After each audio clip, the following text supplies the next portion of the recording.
내가 주의 신을 떠나 어디로 가며 주의 앞에서 어디로 피하리이까. 내가 하늘에 올라갈지라도 거기 계시며 음부에 내 자리를 펼지라도 거기 계시니이다. 내가 새벽 날개치며 바다 끝에 가서 거할지라도 곧 거기서도 주의 손이 나를 인도하시며 주의 오른손이 나를 붙드시리이다. 아멘. 우리의 삶을 감찰하시는 하나님 아버지, 오늘도 저희들을 택하시고 부르셔서 교회로 모이게 하시고 죄사함의 은혜를 허락하시사 저희들의 입술을 열어 하나님을 찬양하게 하시니 크신 은혜의 영광과 감사를 돌립니다. 하나님께서 해가 뜨고 지는 것처럼 반복되는 저희의 사소한 일상을 살피신다는 것은 힘들고 지친 삶을 살아가는 저희에게 하나님께서는 아시겠지 하는 위로와 평안을 주기도 하지만 동시에 사람들이 알지 못하는 마음속에 엄밀한 죄들을 범하거나 생각할 때는 하나님께서는 아실 텐데 하는 두려움과 떨림을 주기도 합니다. 그러나 우리가 두려움 가운데서도 담대할 수 있는 것은 자신의 죄를 회개하고 죄인의 구주이신 그리스도를 믿는 것으로 죄인들을 구원하시겠다는 하나님의 약속 때문입니다. 우리의 어떠함이 아닌 하나님의 열심이 우리에게 궁극적으로 구원의 역사로 이루어질 것을 믿습니다. 주님, 다만 이 땅을 살면서 믿음의 역사에 진보가 있기를 소원합니다. 이스라엘 백성들이 처음 출애굽을 하면서 느꼈던 환희와 벅참이, 처음 불기둥과 구름기둥을 통해 그들을 인도하시는 손길을 느꼈을 때의 감격이, 처음 하나님께서 만나와 메추라기를 허락하셔서 하나님의 돌보심을 확인했을 때의 위로와 평안이, 가나안으로 향하는 긴 여정 속에서 무뎌졌던 이스라엘 백성들을 보며 저희들의 삶 속에서도 이런 어리석음을 반복하지 않으며 우리에게 허락하신 크고 작은 것들, 고난과 축복 속에서 하나님의 뜻을 알아가며 허락하신 이 땅의 삶의 시간 동안 기쁨으로 주를 기뻐하며 찬양하며 섬기다가 주의 부르심을 받을 수 있는 은혜를 허락해 주시기를 간구합니다. 이 땅에 주의 피로 값주고 사신 교회가 선지자 역할을 감당할 수 있도록 도와주시기를 원합니다.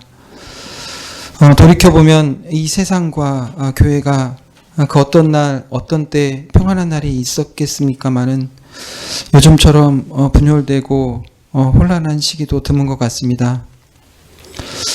주님, 이 나라를 궁일히 여기셔서 이미 시작되었으나 아직 온전히 이루어지지는 않은 하나님의 나라의 메시지를 끊임없이 선포했던 구약 선지자들과 같이 혼돈스럽고 죄악이 널리 퍼진 이 세상 속에서 주의 구원과 심판의 메시지를 온전하게 선포할 수 있도록 도와주시고 바른 길을 분별하며 갈 수 있는 안내를 할 수 있는 교회가 될 수 있도록 은혜 베풀어 주시기를 간구합니다.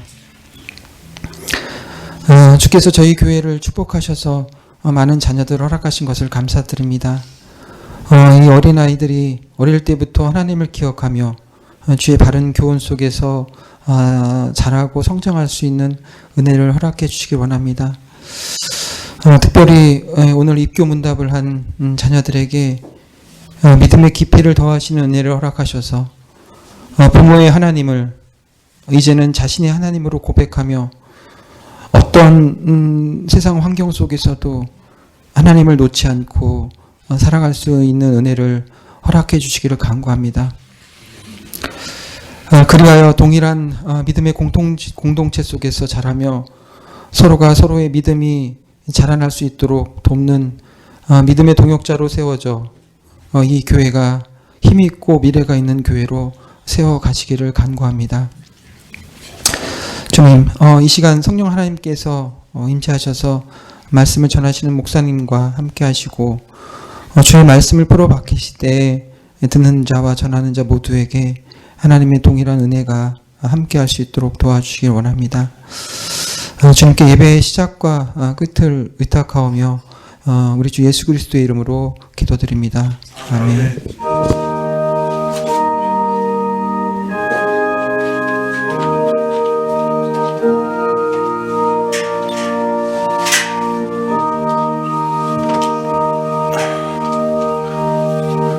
네, 말씀은 사무엘하 12장 14절부터 31절까지 말씀입니다. 구약 480쪽입니다. 사무엘하 12장 14절부터 마지막 절까지 말씀입니다.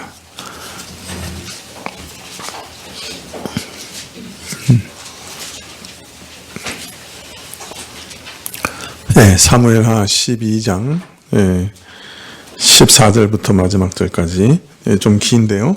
같이 한 절씩 교도하십시다.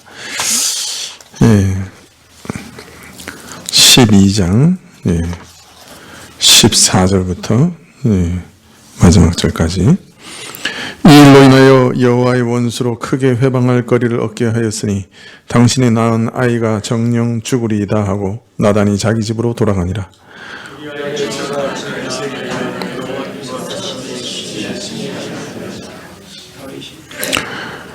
다윗이 그 아이를 위하여 하나님께 간구하되 금식하고 그 안에 들어가서 밤새도록 땅에 엎드렸으니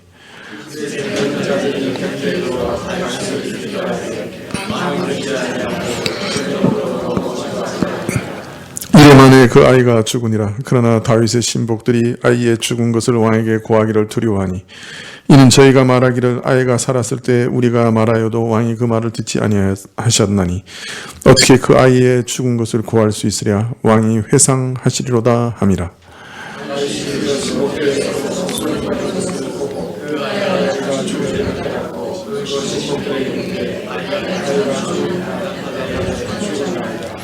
다윗이 땅에서 일어나 몸을 씻고 기름을 바르고 의복을 갈아입고 여호와의 전에 들어가 경배하고 궁으로 돌아가서 명하여 음식을 그 앞에 베풀게 하고 먹은지라.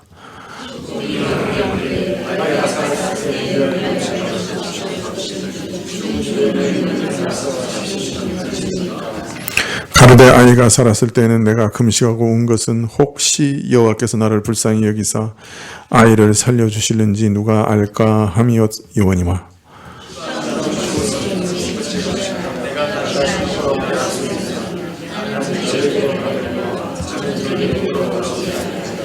다윗이 그 처 밧세바를 위로하고 저에게 들어가 동침하였더니 저가 아들을 낳음에 그 이름을 솔로몬이라 하니라. 여호와께서 그를 사랑하사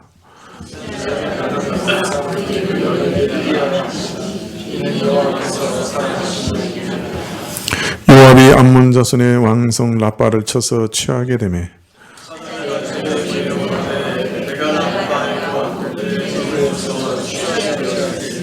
이제 왕은 남은 군사를 모아 진치고 이 성을 쳐서 취하소서. 내가 이 성을 취하면 이 성이 내 이름으로 일컬음을 받을까 두려워하나이다. 그 왕의 머리에서 보석 있는 면류관을 취하니 그 중량이 금 1달란트라. 다윗이 머리에 쓰니라. 다윗이 또 그 성에서 노략한 물건을 무수히 내어오고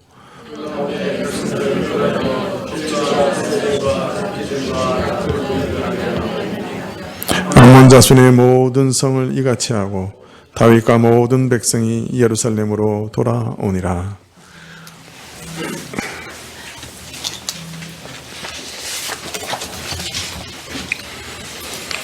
다윗은 자신이 범죄한 것을 여호와 하나님께 정직하게 고백드렸습니다. 내가 여호와께 죄를 범하였습니다. 하나님께 엎드렸고 하나님께서는 다윗의 죄를 사하셨습니다. 그리고 다윗이 죽지 않을 것을 선언하셨습니다. 다윗의 죄는 반드시 죽을 죄였으나 율법을 제정하신 하나님께서 다윗을 사면하셨습니다. 용서하시고 죽음을까지도 면케하셨습니다. 이를 통해 하나님께서는 어떤 죄이든지 진심으로 자신의 잘못을 뉘우치고 회개하기만 하면 용서하여 주신다는 사실을 오고 오는 세대 가운데 알리셨습니다. 율법을 따르면, 율법의 저주를 따르면 율법을 어긴 다윗은 반드시 죽어야 했습니다. 그러나 하나님께서는 율법의 복수의 법을 이기시고 참 특별한 사면을 허락하셨습니다.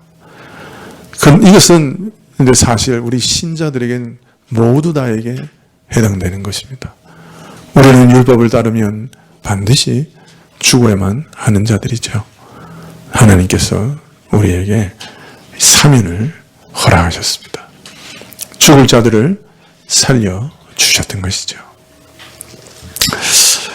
사무엘 하에서는 내가 여호와께 죄를 범하였습니다 라고 다윗이 고백하고 또 그것을 아주 짤막하게 기록하고 있습니다만은 이 과정에서 다윗이 깨달은 것은 결코 적지 않았습니다. 다윗은 바로 자신이 이렇게 고백한 이후에 시편 51편에서 자신의 심정을 아주 자세히 기록하고 있는데요. 다윗은 이 시편 51편에서 기록하기를 자신이 범죄한 이후에 깨달은 것을 적으면서 내가 참 사람을 탈취하고 사람을 죽이기까지 했지만 그러나 진짜 내가 범죄한 것은 바로 하나님 앞에서다. 하나님께서 하나님의 영광과 하나님의 권위로 명령하신 하나님의 율법을 내가 짓밟았으니 사실 내가 가장 중한 죄를 범한 것은 하나님 바로 그분께다. 그분 자신에게다. 그렇게 깨달았습니다. 그래서 내가 사람에게 손해를 끼쳤지만 실제로는 하나님 앞에 죄인이다. 하나님께 내가 죄를 범했다. 이렇게 고백을 한 것이죠. 그리고 나서 자신의 죄를 더 깊이 바라다 보면서 고백하기를 내 속에 도사리고 있는 죄는 사실은 조상 아담으로부터 대대로 물려진 것이요. 날 때부터 태중에서 죄인이 되었던 근본적인 죄악이라. 즉 아담의 죄를 내가 전가받은 것이요. 아담의 영적인 부패와 그 더러움을 내가 다 받은 것이라. 그래서 그 죄의 오염을 그대로 받아 어미 뱃속에서부터 죄인으로 태어났다.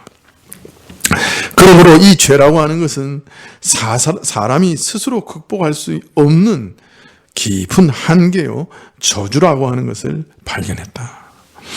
나는 죄를 지어서 죄인이 된 것이 아니라 죄인이기 때문에 죄를 생산하는 공장이기 때문에 나는 지금도 죄를 쏟아내고 있다. 그렇게 고백하고 있습니다. 또 다윗은 이런 자신의 모습을 발견하고서 이러한 죄인을 정죄하시는 하나님의 판단은 그것이 아무리 엄격한 것이라 할지라도 전적으로 옳다고 인정할 수밖에 없다. 즉 나는 죄인이요 나는 하나님 앞에 범죄한 자요 하나님께서는 이러한 죄인을 심판하시는 것이 온 우주의 심판자로서 참으로 옳고 바르신 일입니다. 이렇게 고백합니다.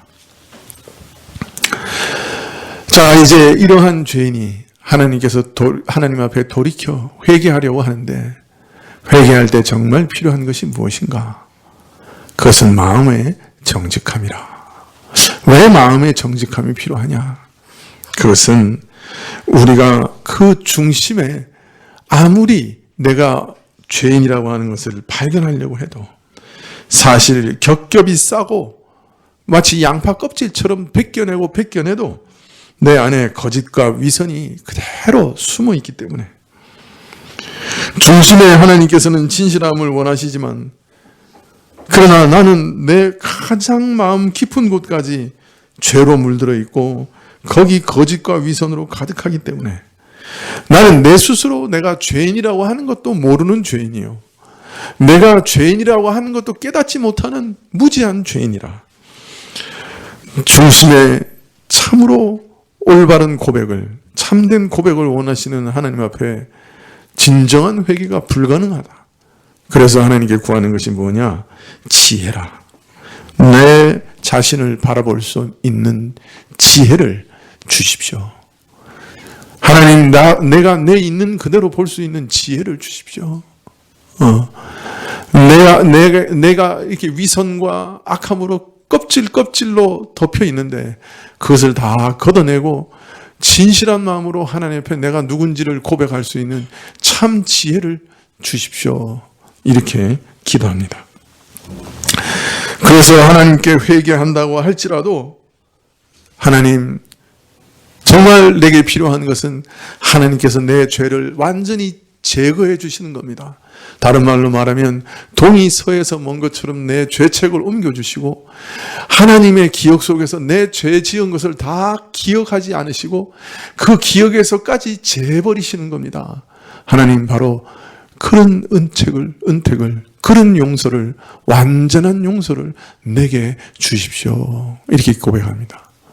자신이 하나님 앞에 죄 지은 것을 고백하고 자신의 죄가 그저 단순히 자신에게만 머문 것이 아니라 온 인류가 가진 죄의 세력 속에서 그 마음의 부패 속에서 만들어진 것임을 고백하며 자기 죄의 깊이를 고백하고 자기 죄의 깊이가 너무너무 깊기 때문에 그것을 스스로 바라볼 수 있는 지혜조차 없는 죄인이라 하나님 나를 바로 바라볼 수 있는 지혜를 달라고 기도한 후에 그러나 이 죄인의 죄를 완전히 도말해 주시지 않으면 제가 어떻게 하나님 앞에 설 수 있겠습니까? 하나님, 내가 지은 죄를 다 용서하실 뿐 아니라 내가 지은 죄의 그 모든 기억마저도 다 깨끗하게 치워 주십시오. 이렇게 기도합니다. 그리고 거기서 고친 것이 아니라 그 다음에 기도하기를 하나님, 내 안에 새로운 마음을 창조하시고 하나님의 새로운 성령을 내게 주십시오. 그렇게 기도합니다. 그래서 성령으로 새 마음을 주십시오. 돌이키게 하시고 이제는 하나님의 말씀을 순종하고 따르는 하나님 새 사람의 참으로 새 영을, 성령을 내게 허락해 주십시오. 그러하면 내가 기뻐하게 될 것이고 소생하게 될 것이고 꺾인 영혼이 다시 펴 참으로 살아날 수 있게 될 것입니다. 그렇게 기도합니다. 여러분, 이게 사실 우리 회개의 모습이 되는 거예요. 내가 죄를 지었을 때 하나님 앞에서 내가 죄를 지었습니다. 고백해야 될 것이고 하나님을 의식하잖아요. 사실 신자는 다 내가 하나님께 죄를 지었다. 그거 다 누구나 의식하는 거죠. 그리고 내 죄는 이렇게 깊은 것에서부터 나온 것입니다. 자신의 부패와 무능과 오염을 고백하고 그 다음에 죄의 모든 책임을 내게 다 제거해 달라고, 온전히 용서해 달라고, 기억지도 마시라고 기도한 후에 내게 새로운 마음을 주셔서 완전히 돌이켜 새로운 삶을 살게 해달라고 기도하는 것. 이게 회개예요. 이것이 사실 회개의 모습이에요. 네, 그래서 이런 회개가 우리 안에 늘 있어야 될 것입니다. 다윗은 그런 다음에 이제는 시선을 돌려서 참 나와 같이 흉악하고 참 얼굴 들 수 없는 후한무치한 나지만 하나님께서 이러한 자에게 용서의 은혜를 베풀어 주신 것으로 인해 내가 모든 세상 사람들 앞에서 이 사실을 공포할 것이고 이제 세상의 모든 범죄한 자들이 나 같은 자를 용서하시는 하나님을 발견하고 이제 하나님께로 올 것입니다. 이렇게 고백합니다. 그리고 나서 제가 이제 하나님께 진실한 제사를 드릴 것인데 바로 이런 정직한 고백 안에 이런 정직한 회개 가운데 하나님께서 명하신 제사를 드리오니 하나님께서 이 제사를 받으시옵소서. 그리고 참된 제사가 어떤 건가까지 말씀하는 것으로 시편 51편을 마칩니다. 자, 오늘 말씀부터는 다윗이 그 무서운 죄를 완전히 용서받았지만 그런데 이상하게 그 죄의 여진이 아직도 남아있다 하는 것을 보여주고 있습니다. 12장 14절에 이렇게 얘기합니다. 이 일로 인하여 여호와의 원수로 크게 회방할 거리를 얻게 하였으니 당신의 낳은 아이가 정녕 죽으리라. 14절 말씀 참 어렵습니다.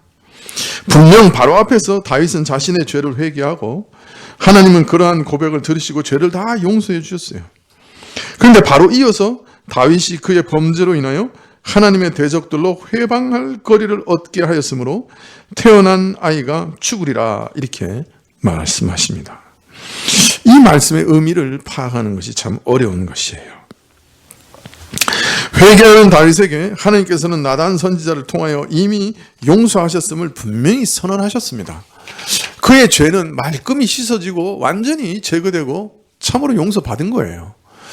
자, 그런데 태어난 아이가 죽으리라 하시니, 그러면서 그 이유가 내가 나의 대적들로 하여금 회방할 빌미를 제공하였으니 라고 말씀하시니, 이게 다윗을 용서하셨다는 것 말인가, 용서하지 않으셨다는 말인가, 그 용서는 완전한 것인가, 아니면 부분적인 것인가, 여전히 그의 죄에 대해서 책임을 묻고 계시는 것인가, 여러 가지 의문이 떠오르지 않을 수 없습니다.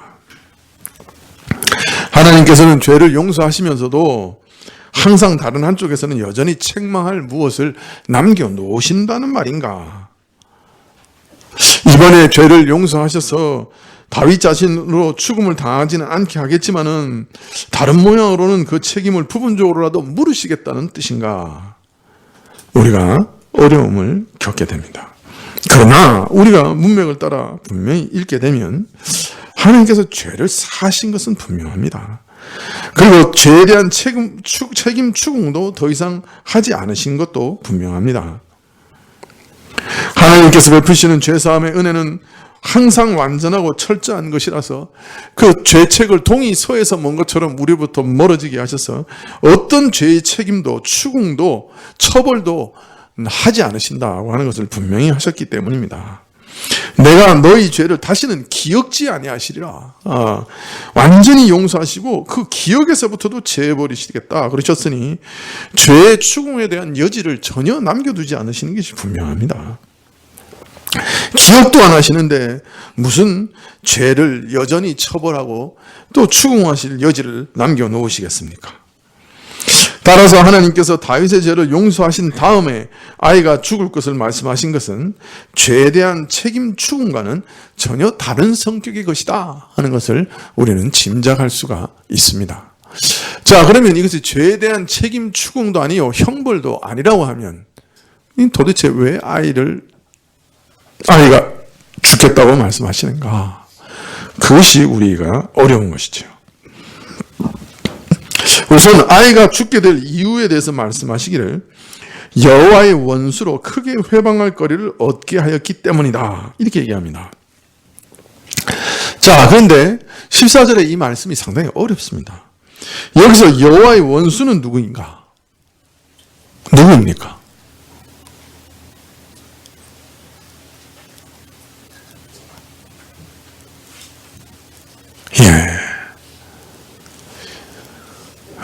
맛있는 떡국을 드시고 그 다음에 기관총처럼 설교가 얻어 나오니 여러분 눈이 갑자기 무겁게 느껴지실 줄 믿습니다. 그러나 눈에다가 힘을 더하시옵소서.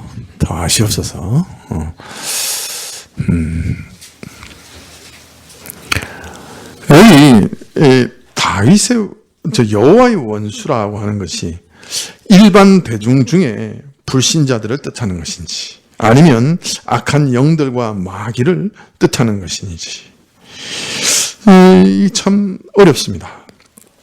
또 회방거리를 얻게 했다고 했는데 누구를 회방할 거리냐? 하나님이 회방을 당하시는 당사자인가? 아니면 다윗 왕인가? 아주 복잡합니다. 그래서 통상 세 가지 번역이 나옵니다. 첫째, 그럼에도 불구하고 당신이 여호와를 철저하게 경멸하였으므로 이렇게 번역하는 경우가 있고, 두 번째는 그러나 당신이 이번 일로 여호와의 원수들에게 하나님을 비방할 빌미를 주었으므로 이렇게 번역할 수도 있고, 세 번째는 이 일로 인하여 왕께서 여호와의 대적 앞에 심히 능멸받게 되었으므로 하나님의 대리자인 당신이 마귀의 조롱거리가 되고 회방거리가 되었으므로 이제 당신에게 태어난 아이가 반드시 죽을 것입니다. 이 셋 중에 어느 것을 선택하기가 상당히 쉽지 않아요. 네. 참 설교자가 곤혹스럽습니다. 어려운 부분인데다가 이 셋의 차이가 뭔지 또 설명하려면 또 한참 걸려야 되잖아요. 자, 그럼에도 불구하고 당신이 여호와를 철저하게 경멸하였으므로 이 말은 사실은 여호와의 원수가 누구냐? 이게 다윗이요. 여호와의 원수인 다윗이 하나님을 철저히 경멸했기 때문에 원수같이 원수라니 그죠. 둘째, 그러나 당신이 이번 일로 여호와의 원수들에게 하나님을 비방할 빌미를 주었으므로. 그러면 여기서 원수는 이 사람들 중에 하나님을 불신하는 자들이라고 말할 수 있겠죠. 그죠? 또 셋째는 이 일로 인하여 왕께서 여호와의 대적 앞에서 심히 능멸받게 되었으므로 그 회방을 누가 받느냐는 거예요? 다윗이 받는 것이다. 이렇게 이해해서 그렇게 번역을 한 것이죠. 자, 어떻게 해석하든 이 말씀은 하나님께서 어떤 흉악한 죄인의 죄악도 용서하시지만 그러나 그 죄악이 결코 가벼운 것이 아니라는 사실을 알리시는 말씀입니다. 왜 밧세바가 낳은 아들이 죽을 것이라고 하시는가? 하나님께서는 이러한 조처를 통해서 죄의 무서움, 죄가 초래하는 불행과 비참한 결과, 죄라고 하는 것이 하나님을 경멸하는 일이라 하는 것을 철저히 알리시기 위해, 혹은 죄라는 것이 하나님의 대적으로 하여금 하나님을 회방할 거리를 제공하는 심각한 일임을 알리시기 위해, 혹은 죄를 지은 자가 마귀의 회방을 당하게 되는 일임을 깨닫게 하려 하시는 일이라고, 그래서 아이가 죽을 수밖에 없는 것이라고 말씀하시는 것입니다.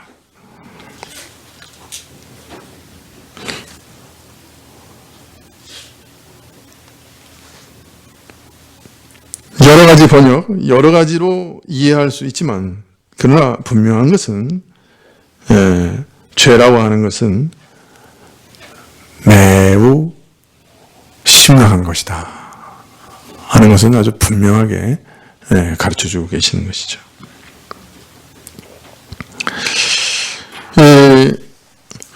하나님께서 아이를 죽이신 것은 죄라고 하는 것이 하나님 앞에 얼마나 무서운 것인가를 분명히 일깨우시기 위한 것입니다.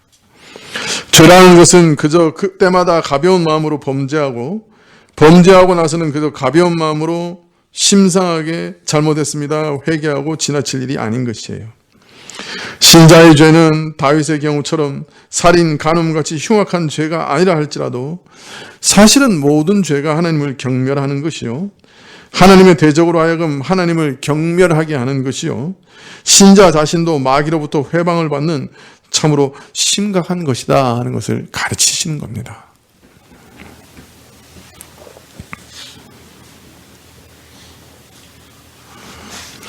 우리가 죄를 지으면 우리가 하나님을 경멸하죠. 또 주변에 있는 사람들이 하나님을 경멸합니다. 야, 저 봐라. 하나님 믿는 사람이라 하는데도 저 지경이다. 야, 목사도 저런 죄를 다 범한단다. 또 신자 자신도 마귀로부터 회방을 받을 수 있습니다. 그렇기 때문에 죄라고 하는 것은 매우 심각한 것이다. 그렇게 알리고 계신 겁니다. 물론 아이를 죽게 하신 이유가 다윗이 이번 일로 하나님의 대적들로 하여금 회방할 거리를 제공하였다는 것이므로 다윗의 범죄가 이 불행의 원인인 것은 사실이지만, 그러나 동시에 하나님께서 다윗의 죄를 사하셨으므로 다윗의 죄에 대한 심판은 아닌 것이 분명합니다. 그러면 이 일은 다윗으로 하여금 자신의 죄가 얼마나 무서운 것인지 뼛속같이 깊이 깨닫도록 하시는 하나님의 징계요 연단으로 보아야 할 것입니다. 징계라고 하는 것은 죄의 비참한 결과를 부분적으로 경험하게 함으로써 하나님의 공의로우심과 죄의 무서움을 마음에 새기게 하는 것입니다. 우리가 죄를 죄대로 갚으시는 하나님의 심판을 받는다 하면 우리는 죄 하나 때문이라도 지옥 밑바닥에 가야 돼요. 그러나 하나님께서는 그런 심판을 우리에게 다 제거해 주셨어요.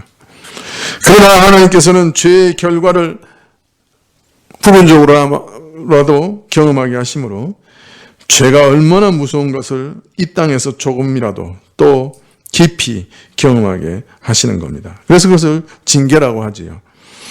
그러므로 다윗으로 하여금 자신의 범죄로 인하여 죄 없는 아이가 죽는 슬픔과 고통을 겪게 함으로써 죄의 무서움을 그 마음에 각인시키려 하신 것이라고 할 수 있습니다.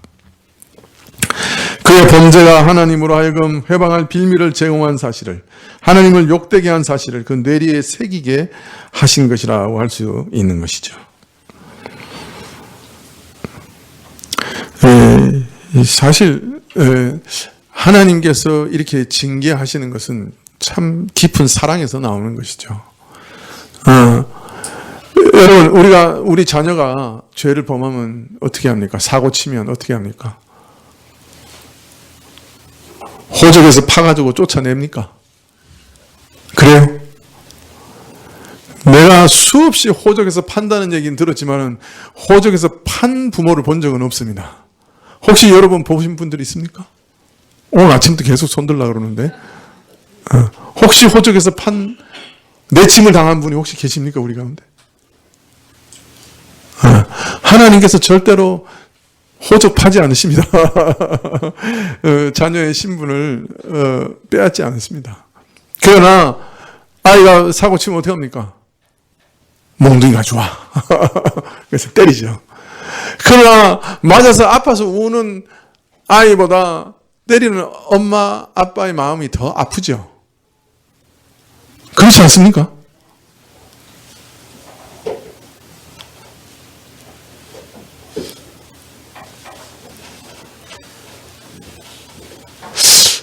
오늘 이상하게 교통이 안 되네요. 여러분 어때요? 때리는 엄마 아버지가 더 아프죠? 그렇지 않습니까? 우리 자식은 맞을 짓을 한 번도 한 적이 없어서 때린 적이 없어요. 예.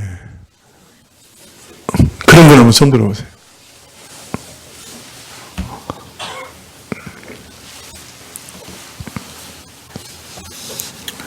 네, 하나님께서 아프시죠. 하나님께서 마음 아파하셔요. 그러나 징계하십니다. 예.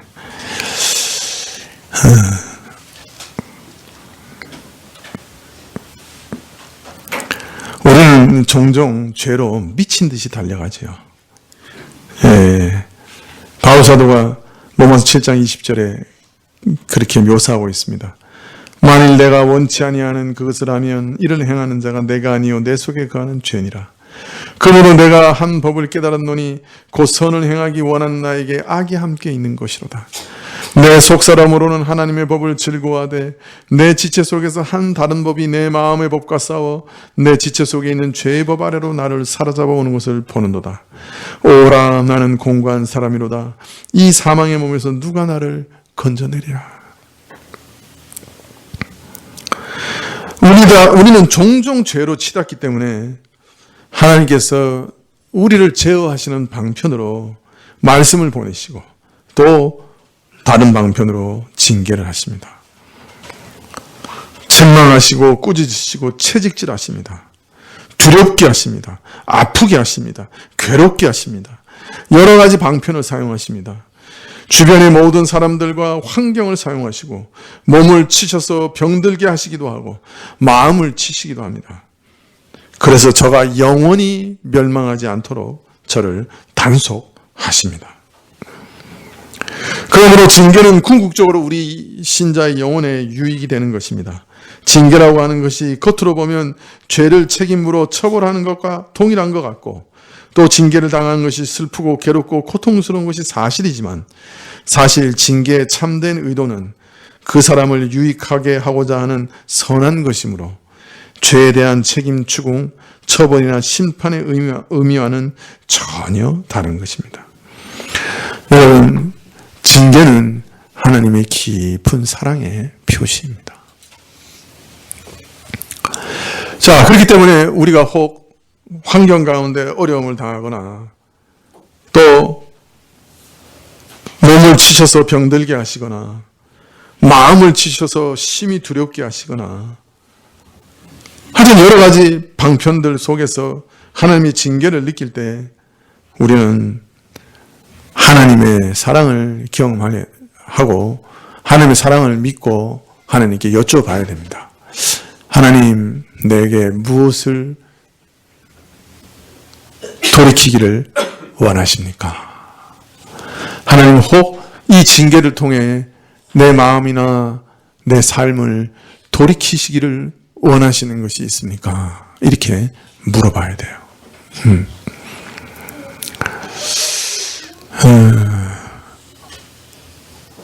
그럴 때 무엇인가 생각이 나고 죄가 생각이 나고 할 때는 진실로 회개해야죠.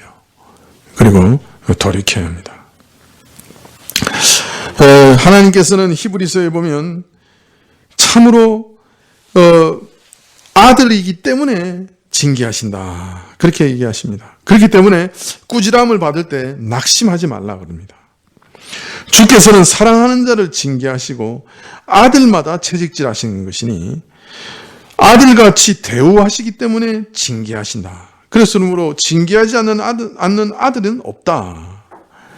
만약 징계가 아들에게는 다 있는데 너희에게 없으면 너희는 사생자요 참 아들이 아니다. 그렇게까지 얘기하세요. 그리고 우리가 참 육신의 아버지가 우리를 징계해도 공경하는 것처럼 영의 아버지께서 우리를 징계하시는데 우리가 더욱 복종하여 살아야 되는 것 아니냐.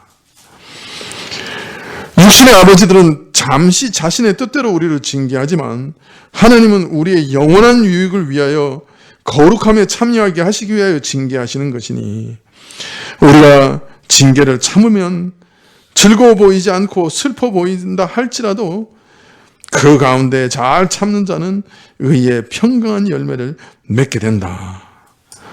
그러므로 피곤한 손과 연약한 무릎을 일으키고 너희 발을 위하여 곧은 길을 만들어 저는 다리로 하여금 어그러지지 않고 고침을 받게 하라. 회개하고 참으로 돌이키고 깨끗하게 여김을 받으라. 그렇게 말씀하십니다.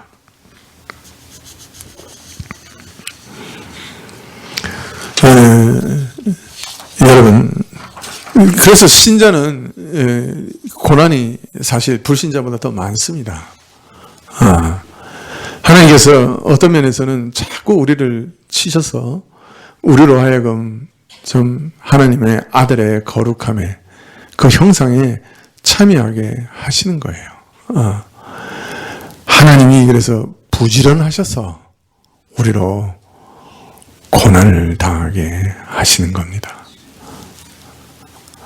어떤 분들은 그렇게 생각해요. 하나님 전능하신데 왜 나한테 이런 고난이 오나? 왜 하나님께서는 그 참 신자를 사랑하신다고 하는데 이렇게 모질게 참 어려움을 겪게 하시고 고통 가운데 있게 하시고 답답함을 겪게 하시고 남들은 잘 되는데 나는 막으시고 이게 무슨 일이냐? 하나님 정말 살아계시기나 한 겁니까? 이러고 달라드는데 근데 사실 시편에 보면 하나님이 성실하시기 때문에 우리를 괴롭히시는 거다. 그렇게 얘기하세요. 물론 우리는 당장에 그런 마음이 들죠. 하나님 좀 게으르셔도 되는데.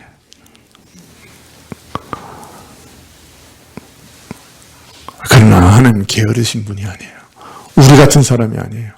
부지런하세요. 아주 부지런하셔가지고 우리를 징계하세요. 그분이 부지런하셔서 징계하시니까 우리는 징계가 끝일 날이 없는 거죠. 그러므로 우리가 징계를 당할 때 우리는 어떻게 해야 돼요? 어떻게 해야 돼요? 기뻐해야죠. 하나님이 나를 아들로 대우하시는구나.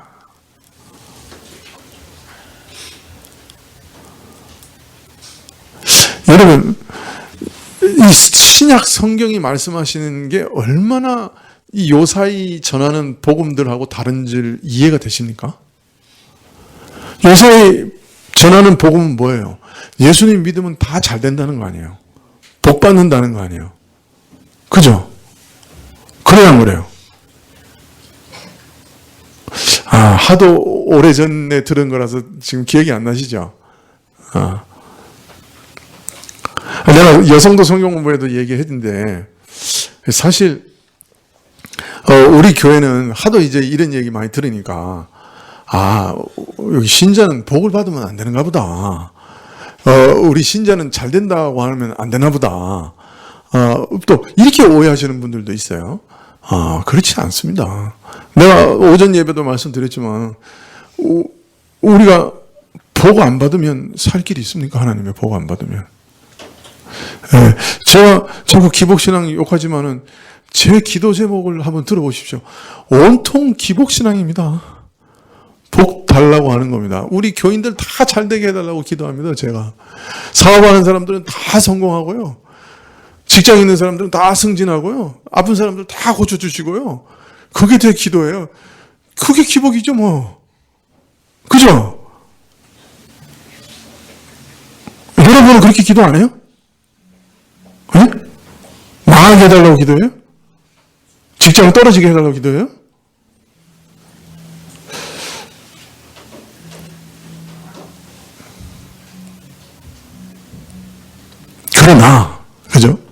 그러나 하나님께서 우리에게 복을 주시는 것 사실이지만 그러나 동시에 징계도 주시는 것도 사실이에요.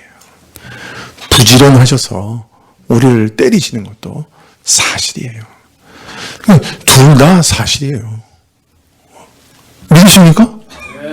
우리에게 복 안 주시면 우리는 호흡도 할 수 없고 이 땅에서 지탱할 수도 없고 살아갈 수도 없어요. 우리는 하나님 복을 구해야 돼요. 그분이 주시는 복으로 사는 거예요. 오늘 우리가 호흡하는 것도 복이고 은혜고 선물이에요. 우리가 믿는 거는 더 크고 놀랍고 기이한 선물이고 이 땅에서 지탱되는 것도 다 하나님의 선물이에요. 왜 그러잖아요. 수능 보면 우리 학생들 찍는 것까지 다 맡겨달라고 기도하는 게 이 목사라고. 제가 그렇게 기도 안 할 것 같아요. 네. 제 기복신앙이에요. 그래서 내가 요새 기도를 좀 바꿀까 싶기도 해요. 너무 기복적으로 기도하시는 것 같아가지고. 그러나 여러분 사실 두 가지가 다 사실이에요. 우리는 하나님 복 없으면 살 길이 없어요. 복을 구하셔요. 만복의 근원이신 하나님께 복을 구하세요. 왜 아멘이 안 나와요? 네? 안 구할 겁니까 그러면? 구하는 자에게 주신다 그러는데 안 구하실 거예요?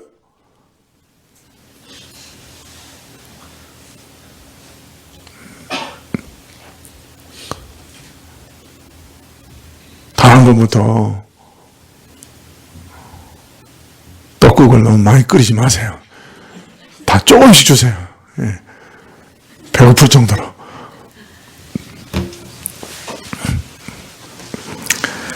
그러나 이것도 그러니까 하나님 만복을 주셔서 우리를 복 가운데 살게 하시고 또 어떤 면에서 우리 인생에서 이 복을 주셔서 기쁘게 하세요.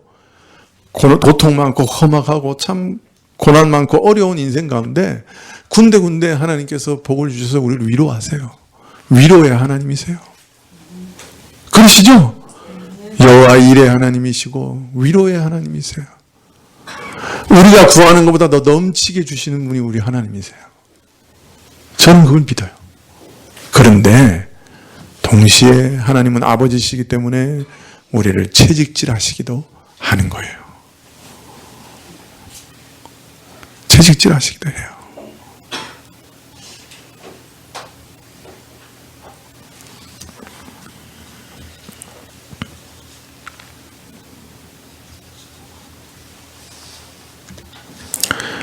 하나님의 용서는 완전한 용서입니다. 그래서 절대로 심판하시거나 죄를 보복하시는 여지를 남겨놓지 않으십니다. 그러나 징계는 하십니다. 어려움을 겪으면서 죄를 두려워하게 하십니다. 죄를 진저리 치게 하십니다. 그런 징계는 우리에게 주십니다. 심판과 징계를 우리는 구별할 수 있어야 합니다. 자, 12장 15절에 보면 나단이 자기 집으로 돌아가니라 우리아의 처가 다윗에게 낳은 아이를 여호와께서 치심에 심히 앓는지라.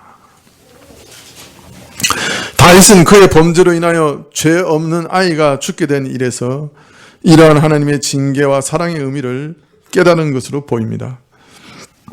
다윗은 징계 가운데 오히려 하나님의 사랑을 본 것이죠.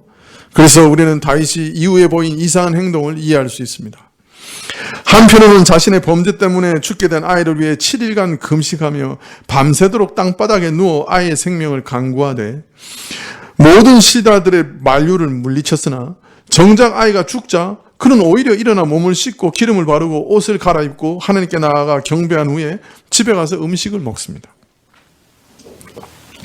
아이가 죽었다는 소식으로 인해 다윗이 상심하여 자기 몸까지 상할까 염려했던 신하들이 이상하게 여겨서 묻기를 아이가 살아있을 때는 금식하고 슬퍼하였으나 오히려 죽은 다음에는 몸을 씻고 음식을 잡수십니까? 하고 물으니 살아있을 때는 아이의 생명을 불쌍히 여겨 주시기를 간구하였고 혹 살려주실 수 있는가 여쭈어 보았으나 이제 죽은 다음에는 그럴 가능성이 없어졌기 때문에 나는 다시 하나님께 감사하고 먹고 마신다.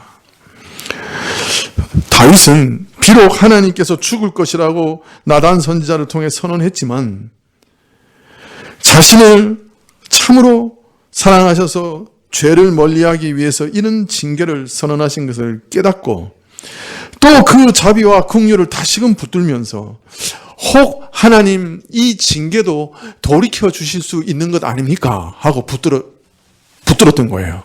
그래서 7일 동안이나 금식하면서 하나님 이 징계를 혹 제게 철회하실 수 있습니까? 철회해 주십시오. 그렇게 기도했던 거예요. 대단한 믿음이죠. 하나님이 죽으리라 했는데 하나님 혹 긍휼히 여기시면 살 것이니 하나님 긍휼히 여겨주십시오 하고 달라붙었어요. 이런 사람이 또 있죠. 구약에 누굽니까? 히스기야죠. 히스기야를 너 죽으리라고 하셨죠. 근데 히스기야가 하나님께 올라가서 성전에 올라서 기도하죠. 하나님께서 히스기야의 기도를 들으셔서 15년간 생명을 연장시켜 주십니다. 다윗은 하나님께서 기도를 들으시고 다시 아이를 살려주실 수 있다는 믿음이 있었습니다. 그러나 아이가 죽고 자신의 기도가 거절되자 그는 다시 일상의 삶으로 돌아왔습니다. 이런 모든 태도에서 하나님을 원망하거나 하나님에 대하여 서운하게 여기는 어떤 흔적도 찾아볼 수 없습니다. 아이가 죽은 다음에 모든 것을 깨끗하게 포기하는 행동 역시 아직도 여전히 미련이나 원망을 담은 채 그저 더 이상 해보아야 이미 죽었으니 소용이 없다. 그래서 포기할 수밖에 없다. 그런 태도가 아니었어요. 이 모든 일과 행동에서 하나님의 처리를 신뢰하는 태도를 느낄 수 있습니다. 그가 내게 행하시는 모든 것이 내게 유익하고 선한 것이요 이 모든 것이 하나님의 사랑으로 말미암은 것이다 하는 믿음을 볼 수 있는 것이죠. 여러분, 신자는 이런 믿음 가져야 됩니다. 신자는 하나님 앞에서 고난 많이 당합니다. 징계 당합니다. 어떤 때는 얻어맞기도 합니다. 고통스러울 때도 있습니다. 그런데 하나님께 나가서 기도해야 됩니다. 하나님, 내가 징계 당하는데 혹 주님 지금이라도 이 징계를 철회하시면 좋겠습니다. 나를 살려주십시오. 나를 구원해 주십시오. 이렇게 기도할 줄 알아야 됩니다. 네. 그리고 그 징계 가운데서 물어볼 수 있어야 됩니다. 하나님, 내가 혹 여기서 돌이켜야 될 게 있습니까? 혹 회개할 것이 있습니까? 그리고 혹 기억나게 하시는 것도 있으면 회개하고 돌이켜야 됩니다. 그러나 이것이 나를 영원히 망하게 하는 것이고 내 영혼을 영원히 버리시는 것은 결코 아니요. 하나님께서 내가 하나님의 자녀라고 하는 것을 철회하는 것도 아니다. 하나님은 나를 영원히 사랑하신다. 그것을 끝까지 붙들어야 됩니다. 물론 모든 환난과 어려움과 고통이 우리 죄로 인한 징계로 온다는 얘기는 아닙니다. 욥과 같은 경우도 있습니다. 또 우리가 좀 영적으로 성장하기 위해서 중학생이 고등학교 올라가는 것처럼 시험 볼 때도 있습니다. 우리 죄와 관계없는 시험도 얼마든지 있습니다. 또 내가 혹 어떤 죄가 깨달아졌다고 해도 그것이 정말로 이 죄 때문에 온 징계인지 그것은 온전히 이 땅에서는 확신할 수 없습니다. 그 죄를 회개했더니 징계가 사라졌다. 그러므로 이 죄 때문에 내게 이 징계가 주어진 것이다. 나는 지금 이 땅에서는 그렇게 여기죠. 그러나 그것이 정말인지 아닌지는 주님의 존전에 나가서야 비로소 온전히 알 수 있습니다. 이것이 하나님께서 우리 믿음을 성숙하게 하기 위한 고난인지 아니면 징계로 온 것인지 여쭤보되 단정 짓지 말아야 될 것이고, 또 죄를 회개한다 할지라도 그것이 무조건 징계라고 단정 지을 수도 없습니다. 그러나 우리는 항상 고난이 오면 회개할 것도 찾고 회개부터 하는 게 정석이에요. 그게 올바른 수순이에요.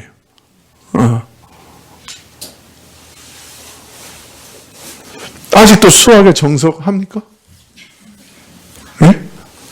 네. 회개의 정석은 뭐라고요? 고난이 오면 그것이 어떤 고난이든지 먼저 회개부터 하는 것. 내 죄를 돌이켜보고 하나님 알려주시면 회개부터 하는 것. 이게 정석이에요. 자, 앞으로는 정석 그러면 그것부터 생각하셔야 돼요. 예? 예, 기억하십시오. 어려움이 오고 고통이 오고 환난이 오면 돌이켜봐야 돼요.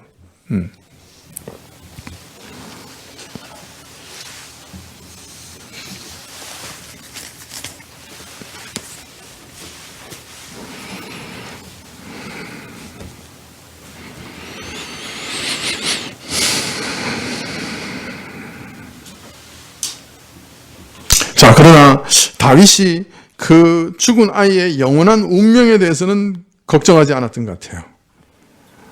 나는 저에게로 가려니와 저는 내게로 돌아오지 아니하리라. 자신이 그 아이에게 이제 갈 것을 말하고 있기 때문이죠. 물론 이 말씀은 죽음의 불가역성, 죽은 자는 다시 돌아올 수 없다는 사실을 말하는 것이기도 합니다만, 그러나 내가 저에게로 갈 것이라는 말은 자신도 죽을 것이라는 말을 뛰어넘어 다시 만날 것을 소망하는 것으로 이해할 수 있습니다. 그죠? 내가 저에게로 가겠다. 그러므로 다윗은 그 아이를 다시 만날 것을 소망하고 있다 할 수 있겠죠. 자, 24절에 보면 다윗이 그 처 밧세바를 위로하고 저에게 들어가 동침하였더니 저가 아들을 낳음에 그 이름을 솔로몬이라 하니라. 여호와께서 그를 사랑하사 선지자 나단을 보내사 그 이름을 여디디아로 하시니 이는 여호와께서 사랑하심을 인함이더라. 여디디아라는 말은 여호와께 사랑을 입은 자라 그런 뜻이죠. 자, 이런 반응은 회개한 다윗은 아이의 죽음과 기도가 거절된 상황에 대해 올바른 반응을 보입니다. 그리고 이런 반응은 다른 사람들에게 대한 태도에도 나타나죠.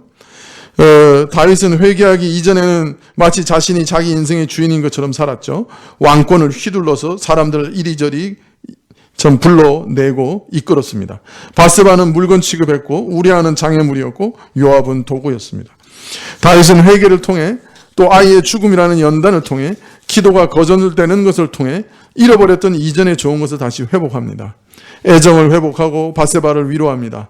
다윗은 비록 아이를 살려달라는 간구는 거절당했지만 겸손히 기도하는 모습에서 다른 사람을 애정을 가지고 대하며 자신의 아이를 긍휼히 여기는 간절함에서 이미 기도에 또 다른 응답을 얻고 있습니다. 이러한 다윗에게 하나님께서는 온전한 용서의 징표 두 가지를 주시는데, 첫 번째 것은 밧세바를 통해 솔로몬을 주시는 것이었습니다. 다윗은 그의 범죄의 또 다른 피해자라고 할 수 있는 밧세바를 찾아가 위로하였으며 그를 통하여 아들을 얻고서 그 이름을 솔로몬이라고 하였습니다. 솔로몬은 다윗과 밧세바 사이에 몇 번째 아들일까요? 두 번째 아들일까요? 역대상 3장 5절에 보면 넷째 아들입니다.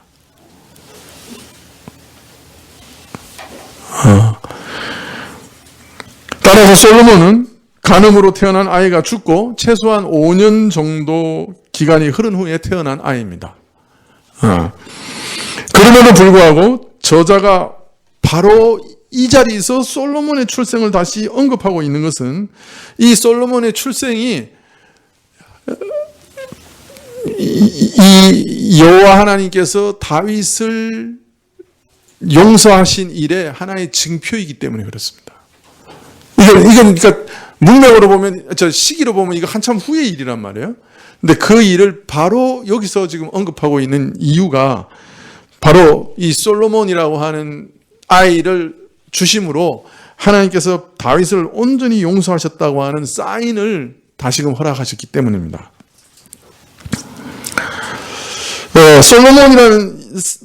솔로몬이라는 이름의 뜻은 뭡니까? 샬롬에서 온 거잖아요. 네? 샬롬은 뭐예요? 평화라는 말입니다. 왜 평화라고 이름을 붙였을까요?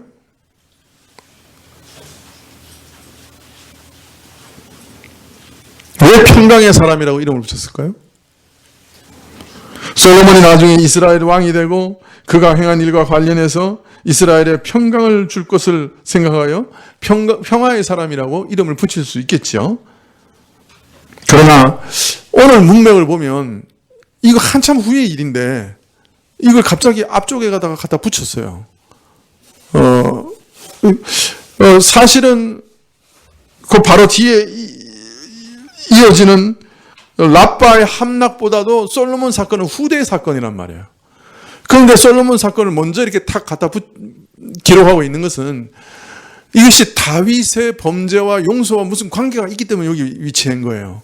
그러므로 솔로몬이라고 하는 것은, 평화라고 하는 것은 어떤 면에서는 그 백성들에게 평화를 준다는 의미도 있겠지만은 하나님과 다윗 사이의 평화라는 말입니다. 다윗이 이제 온전히 용서를 얻고 그 용서의 징표로 평화의 아들을 얻은 거예요. 하나님과 자신이 이제 화평하다. 그런 의미에서 솔로몬이라 이름을 지었을 가능성이 높습니다. 무서운 범죄로 말미암아 깨어졌던 하나님과의 화평이 이제는 다시 회복되고 하나님과 화평하게 되었다.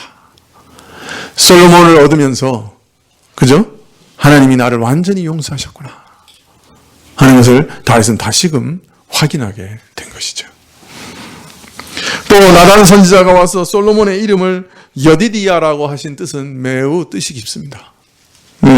여디디야는 하나님의 사랑을 받은 자라는 뜻인데 이것은 솔로몬을 하나님께서 특별히 사랑하셨다는 뜻이요. 동시에 이 이름은 하나님께서 솔로몬을 특별히 사랑하셔서 솔로몬으로 하여금 다윗을 이어 이스라엘의 왕이 될 것을 암시하는 말씀입니다. 우리는 여기서 다윗이 하나님께서 용서하시고 그리고 이제 하나님께서 주신 언약을 이 아이를 통해서 이루실 것이다 하는 것을 보이신 것을 알 수 있습니다. 다윗에게 하나님께서 일찍이 사무엘하 7장 14절에 언약하셨죠. 저가 만일 죄를 범하면 내가 사람 막대기와 인생 채찍으로 징계하려니와 내가 내 앞에서 패한 사울에게서 내 은총을 빼앗는 같이 그에게서는 빼앗지 아니하리라. 하나님께서는 이 언약을 다윗 자손에게 뿐만 아니라 바로 오늘 다윗에게 적용시키고 있습니다. 다윗이 그런 중한 죄를 범했는데도 다윗의 왕권을 빼앗지 않으셨을 뿐 아니라 그 왕위를 영원토록 이으실 것을 솔로몬을 통해서 보이신 거예요. 그래서 솔로몬을 주셨다고 하는 것은 이 언약이 다윗 왕가에 영원히 지속되고 있고 다윗이 완전히 용서받았고 하나님께서 이 다윗 왕가를 통해 메시아를 보내실 것을 확연하게 보여주시는 징표인 것이죠. 다윗은 자신의 용서를 자신이 온전히 용서받고 하나님과 화평하였다는 것을 다윗의 위를 이어 왕으로 세우실 자를 자신에게 주신 것으로 확인합니다. 그것도 밧세바를 통해 주심으로 자신이 그토록 범죄한 그 당사자에게 주심으로 자신의 죄가 이제 온전히 용서되었다 하는 것을 확신케 되는 것이죠. 마지막으로 두 번째 하나님께서 다윗이 용서받았다고 하는 것을 보이신 것은 다윗으로 하여금 그가 이스라엘의 왕인 것을 다시금 확인시켜 주시고 보이시는 사건을 통해서 보여주십니다. 다윗의 사령관 요압은 암몬의 왕도 랍바가 함락이 될 것이 예견되자 다윗에게 사람을 보내 초청합니다. 다윗이 온 이스라엘을 이끌고 랍바를 쳐서 함락시키고 금과 보석으로 꾸민 한 달란트나 되는 큰 왕관을 취하였습니다. 이 한 달란트가 엄청 무겁잖아요. 몇 킬로그램이죠? 예? 예? 34kg인가? 예. 그걸 어떻게 머리에 썼는지 모르겠어. 가채도 엄청 무겁긴 했다 그러더만. 하여튼 그러니까 이거는 거의 의식용이죠. 그죠? 매일 쓰고 있으면 큰일 나. 목 부러져. 근데 이런 왕관을 쓰게 해주셨어요. 그러니까 다시금 이스라엘의 왕이다. 이스라엘의 전통적인 왕이다 하는 것을 이거 확인시켜 주시는 거예요. 거기다가 주변의 모든 나라를 정복한 자라고 하는 이름과 명성을 얻게 하십니다. 하나님께서 다윗을 용서하시고 이전에 그를 통해 이루시고자 하는 것은 조금도 변함이 없이 이루어 가시는 것을 보이신 거예요. 주변을 모두 복속시키고 참된 평화를 가져올 것이고 그에게 영원한 왕권을 주시고 그대로 이루고 가시는 거예요. 그 예언하신 거 그대로 이루고 가시는 거예요. 그러니까 다윗을 완전히 용서하시고 그에게 여전히 그에게 이루시고자 했던 모든 언약을 이루실 것을 다시금 보여주시는 겁니다. 여러분, 우리는 하나님의 언약을 자주 깨트리고 배반합니다. 그죠? 하나님의 명령을 자주 깨트리고 배반합니다.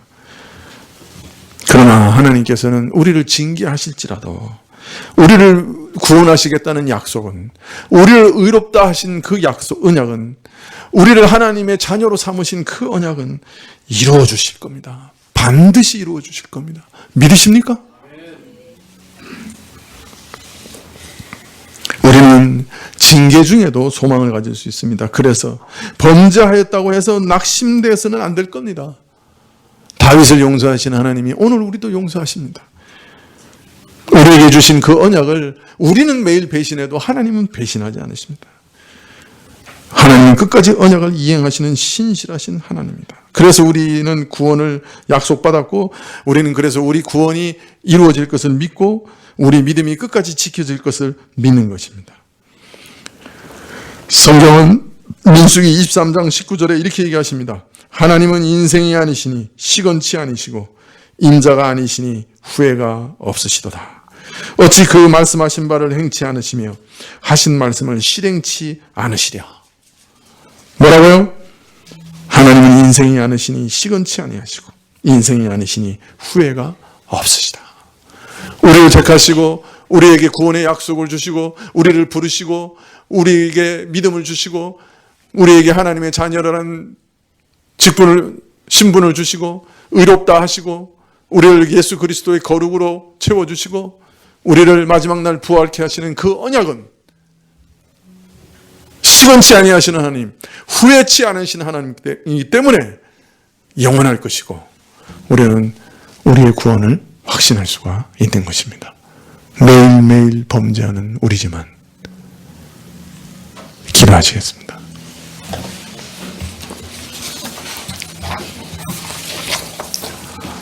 오늘 다윗이 범죄한 후에 용서하셨지만 또 징계하신 것을 보았습니다.